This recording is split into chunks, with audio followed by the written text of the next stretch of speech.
in Des Moines right now, and one thing that we really enjoy about this show, you guys, is that we can talk about things that are Iowan, things that are happening in our communities that we really care about. And obviously one of the topics of discussion, usually on one side of the fence or the other, is the water quality issue that we're experiencing here, especially here in the Des Moines area. And you got people that are pro-treatment, there are people that are against the treatment, and whose fault is it? Why do we have to treat the water? Because of all the nitrates that are in the water. We've heard a couple different arguments on both sides. But now it's time to get the farmers' side of the story. And so what we did is we got a hold of the Iowa Corn Growers Association. Jerry Moore is here. Thank you. So you're here to stick up for the farmers, aren't you? I'm here to maybe tell a story on what actually goes on. And to start back out, we were disappointed with the lawsuit. We just were. And if we back the calendar up, in 2008, the EPA came out and said, we've got a hypoxia issue down in the lower Mississippi out in the Gulf. We need to work on that. Right. And through that whole process is we worked with the EPA, and I can remember in 2013 being with President Taylor, who was president of the Corn Growers at that time. We were with an EPA administrator, and that was the birth of the Iowa Nutrient Reduction Strategy. And she praised us for that strategy that we were starting to go forward with on nutrient reduction, so we didn't have impaired waters. And I don't mean to interrupt, but when you talk about hypoxia in the Gulf, you're talking about the dead zone, and that's caused by? Phosphorus, sediment moving, nitrates going down the river, all those things. Okay. All the above. So what we do here impacts? Exactly. Right. And our role in water quality, all Iowans' role is very important in water quality. And farmers, for us, we don't like to waste things. It's not good business for us to do those type of things. It costs money. It costs money. So why are we so productive in this state? Every acre of soil has 10,000 pounds of available nitrate in it. Different times of the year, like right now, the crop is going to use all that nitrate that's available. In fact, we even have to go in and side dress so there's enough available nitrogen for that crop to grow. The rest of the year, when there isn't something growing, that's when nitrogen or nitrate can move through the system. And it does it by different ways. It can go into a tile line, which is what Des Moines is saying impacts them. It can move through the soil. There's different ways it can go. The longer you have a green crop on top, the less movement you have of the nitrate. Because what, the root system is holding it in place, or the plant's utilizing it? It's utilizing it. So we found out through the nutrient, what we've done, Iowa corn, soybeans, and pork created the Iowa Ag Water Alliance. It was a group we went to. We know we have to do a lift for our farmers. We know we have to do a lift for the consumers to make sure that everyone knows we're doing all we can to not have impaired waters. Are these nitrates that you talked about 10,000 pounds? 10,000 pounds per acre. Is this naturally occurring? It's there all the time. Okay. The microbes are going through it. You know, it's not like a sandy beach. A sandy beach wouldn't have any nitrate in it because it would all pass through. Okay. But the higher the organic matter, the more nitrate you're going to have in the soil. So this isn't something that's there from a century of farming in Iowa. It's just there. It's there. It's there.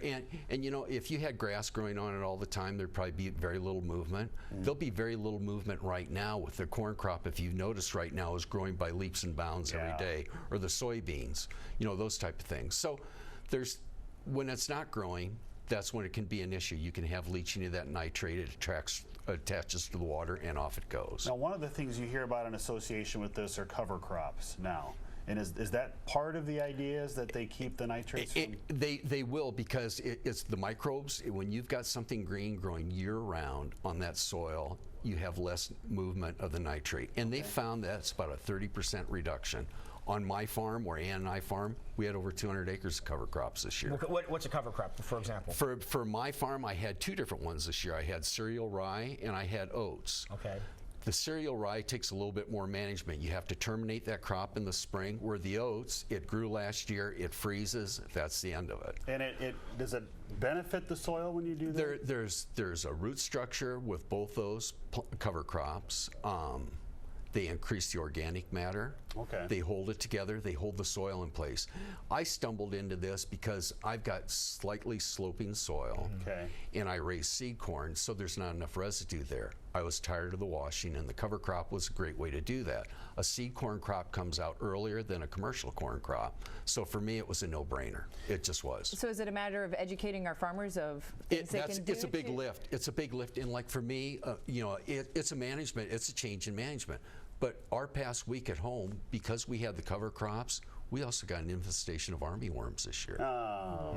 So there's things you have to deal with that. You have to deal with that. So there's things you're always dealing with, and that may happen once. This is the second time in my 40 years of farming we've run into an armyworm.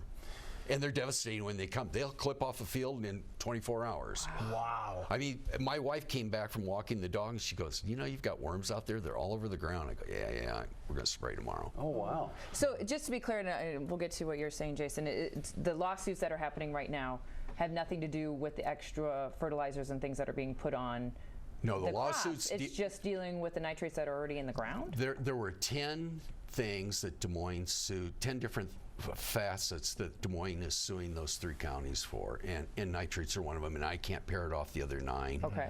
But they're saying what they want is what Des Moines Waterworks wants is non-point source pollution regulated. Right. The EPA, when they left that day and we started the Iowa Nutrient Reduction Strategy, said, you're well on your way to dealing with this. Mr. Stowe and his group are a little bit impatient, and they want regulation put in. And that's what's scary. That can impair agriculture. I think, and Jackie grew up in Cherokee. I grew up in Lamar's. A lot of our friends were farmers. Yeah. You know. So what I think the bottom line is, what probably everybody wants is water that doesn't need extra treatment and doesn't cost extra money, to get from the river to the faucet. So that's, that's. And over in eastern Iowa where I'm at, this isn't an issue for us. The Quad Cities uses the Mississippi River, but they also use a series of wells. So it depends on your location, what's going on at that time, and how that works. And it's a double-edged sword sometimes. So what we've learned here, I think the thing that jumps out the most is a lot of the stuff that is in the water now is naturally occurring, and it's not because of additional chemicals that have been poured on the top of the soil. At our farm, we're a spring applier of nitrogen. We don't do any fall apply. All my acres are grid sampled. Every 2 acres are grid sampled. If I don't need fertilizer on that acre, it doesn't go on. Because it costs money. It's not good business. We were talking during the commercial break when I was in northern Iowa last day or so, and I was driving home with a group of friends, and we see everyone out in the field because they know the storms are coming today, and everyone was like going hog wild in their farms, getting chemicals down because they know a storm's coming. And we're going, why in the world are you doing that when it's just going to get run off into the creeks and into our waters that everyone's fearful of right now? And as I explained to you, most of the herbicides are rain fast in 1 to 3 hours, so they're taken up by the plant. It's not good business for a farmer to have to go out there and spray, and we'll be broke. I mean, there's not that kind of money right now in corn production. But are we worried about farmers like you that are obviously doing the right thing? Or are we worried about big production farmers that have the money to be able to get her done so we can get our crop turned over? At my farm, the last 3 years, we probably put $60 an acre into conservation measures. We just have. The money was there. It's good business to invest in it. It just is. The large farmers do it too. They're watched. Also this year, if you're getting crop insurance that's subsidized by the government, your conservation plan will have to be up to date. There's a lot of regulation out there already, but farmers, we're not afraid of good regulation. We just aren't. Manure management plans have been in effect for years around here. If you're a co-op, you have an unwritten rule in the fall that an anhydrous ammonia tank does not go out until the ground temperature is below 50 degrees, so it freezes right away, and that kind of things. We're doing a lot of good things. We need to tell the story better. Another initiative that's just started is Field to Market. NCGA is working with 70 other companies, and that would be Coca-Cola, Unilever, Walmart.